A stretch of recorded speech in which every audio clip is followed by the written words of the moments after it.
大家好，歡迎嚟到小熊貓說故事嘅頻道。我哋今日嘅故事係草莓雙胞胎的煩惱。你哋平時見到士多啤梨究竟係咩顏色嘅呢？你哋又知唔知佢哋會有啲咩煩惱啊？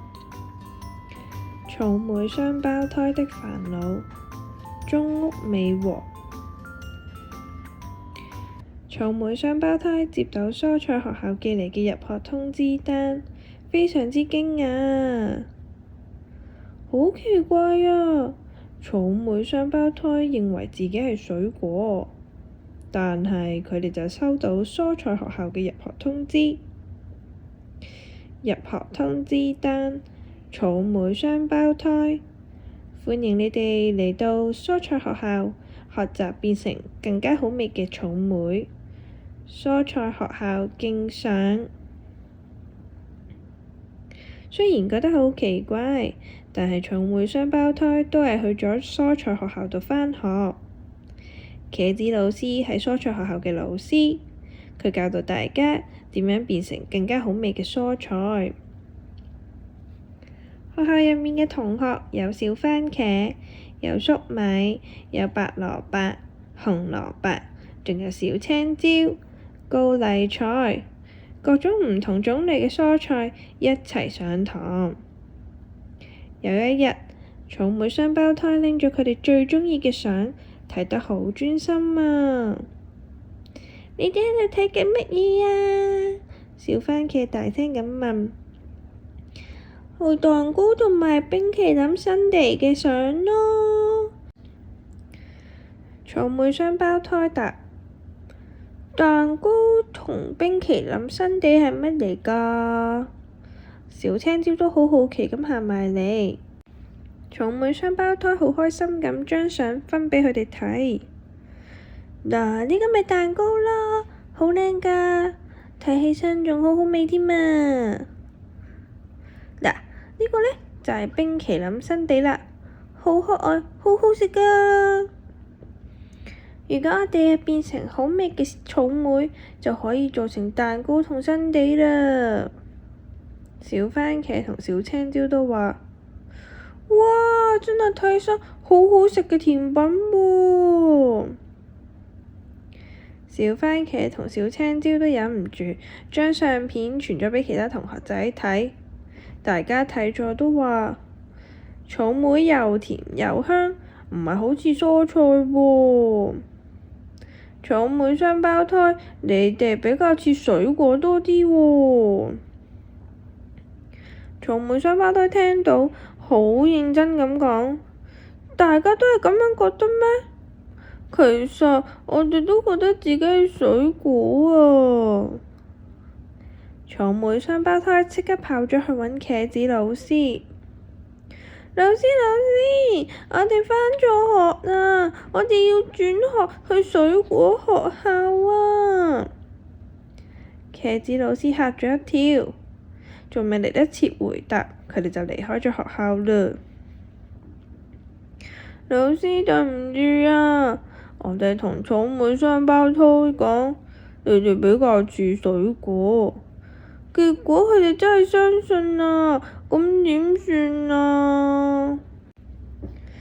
原來係咁，唔緊要，草莓雙胞胎一定會返返去蔬菜學校㗎。等佢哋返嚟再講啦。茄子老師笑住咁講。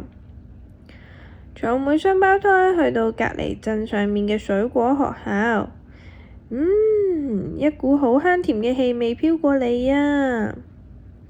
哇！水果學校喺呢度啊！冇錯，呢度先係我哋要讀嘅學校啊！草莓雙胞胎好興奮。草莓雙胞胎行入大門口，水果學校嘅學生都好好奇咁靠過嚟。水果學校嘅西洋梨老師就問佢哋啦：我冇見過你哋喎，你哋係邊度嚟㗎？草莓雙胞胎就答：我哋係草莓，今日轉學嚟呢度返學㗎。我諗你哋搞錯咗啦，你哋嘅學校係蔬菜學校喎。唔係啊，唔係啊，我哋唔係蔬菜，係水果，本身就搞錯咗。西洋梨老師聽到佢哋咁講，就話：好啦，如果你哋可以爬上呢棵樹，就可以喺水果學校返學啦。草莓雙胞胎聽到之後，即刻上前開始爬樹。嘿呀，嘿呀，哎呀！哎唷！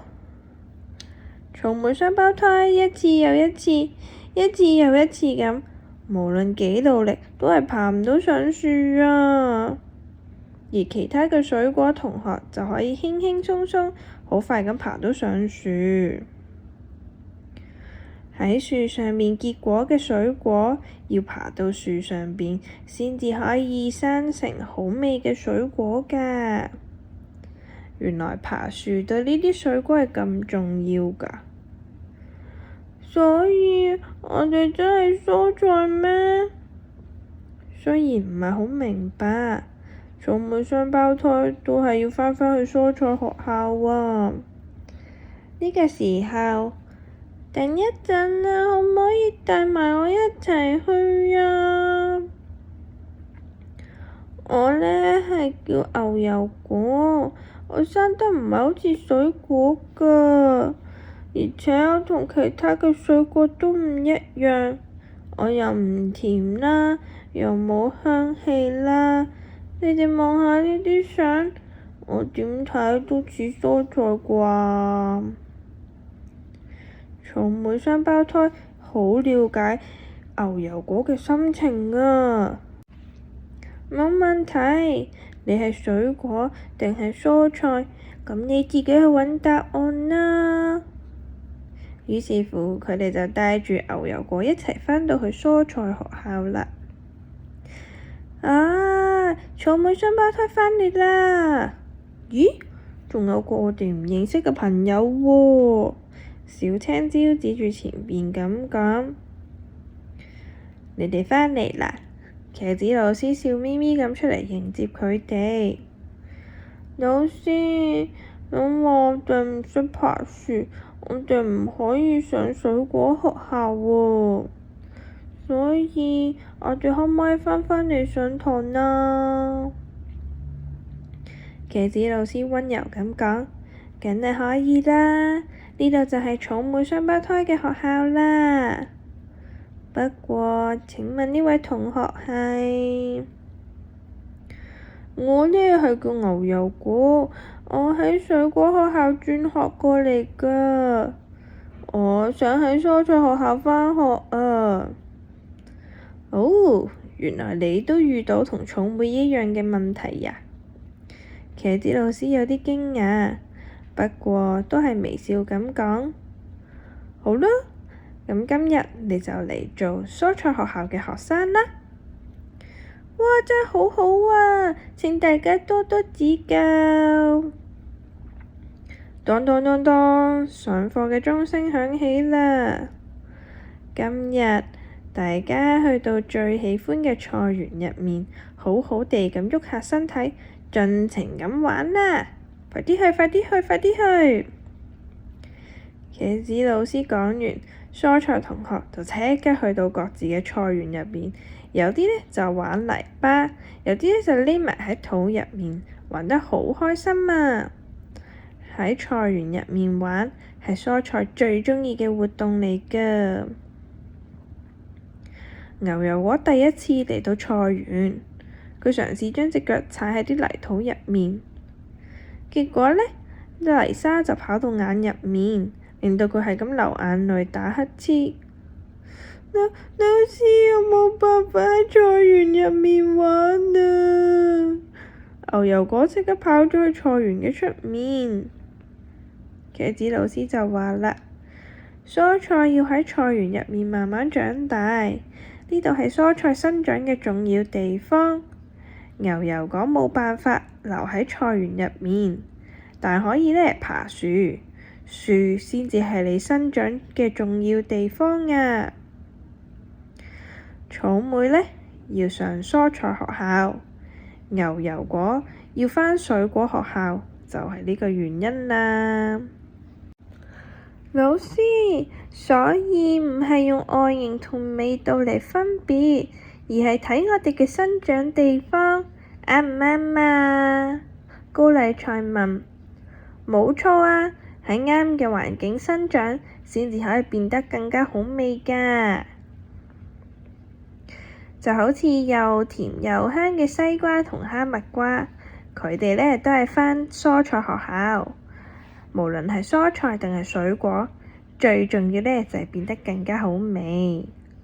牛油果聽到茄子老師嘅話，我都好想變得好好味啊！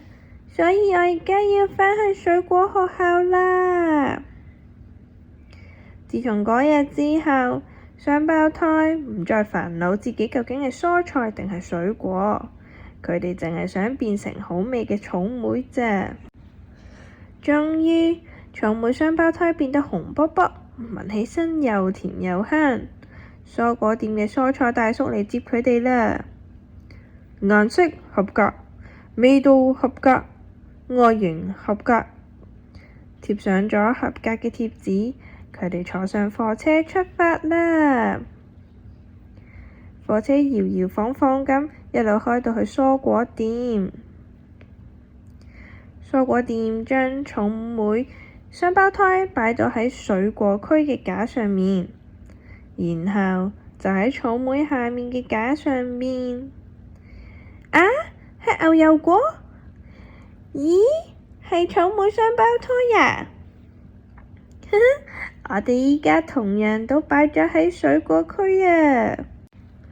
喺蔬果店入面，無論係被當成蔬菜定係被當成水果咁賣，最重要嘅呢，都係好味嘅蔬果，就好似茄子老師講咁樣啦。你哋最鍾意食嘅水果又係乜嘢呢？